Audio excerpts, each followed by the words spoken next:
মুৰ্দাবাদ ৰাহুল গান্ধী মুৰ্দাবাদ মুৰ্দাবাদ মুৰ্দাবাদ মুৰ্দাবাদ মুৰ্দাবাদ।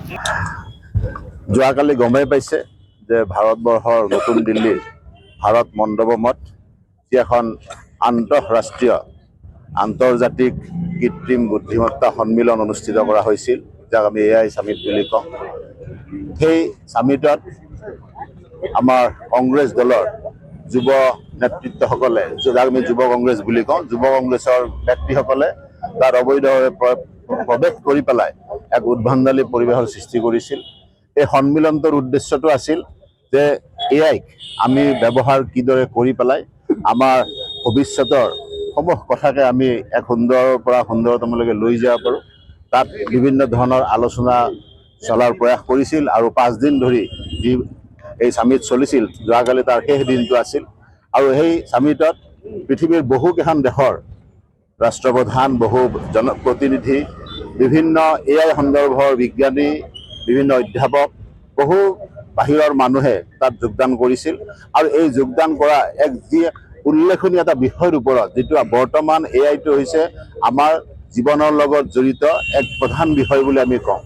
গতিকে এই বিষয়টোক লৈ যিটো আলোচনা হৈছিল, যি আলোচনাৰ মাজেৰে এআইটো কি ধৰণেৰে ব্যৱহাৰ কৰি আমাৰ জনসাধাৰণৰ উন্নয়ন সাধিব পাৰে, কি ধৰণৰ নতুন ডেভেলপমেণ্ট উলিয়াব পাৰে, তাৰ বিতংভাৱে তাত আলোচনাৰ ব্যৱস্থা কৰা হৈছিল। কিন্তু এনেকুৱা এটা পৰিৱেশ তাত সৃষ্টি কৰিলে, যি সৃষ্টিয়ে, যিটো পৰিৱেশে গোটেই ভাৰতবৰ্ষক, গোটেই পৃথিৱীৰ ওচৰত কালি লজ্জানত কৰিছে।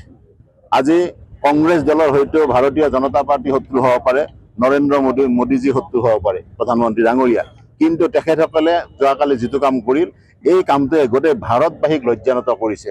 কোনো পৃথিৱীৰ কোনো দেশৰ কোনো প্ৰতিনিধিয়ে বিচৰা নাছিল এই ধৰণৰ এটা পৰিৱেশ হোৱা।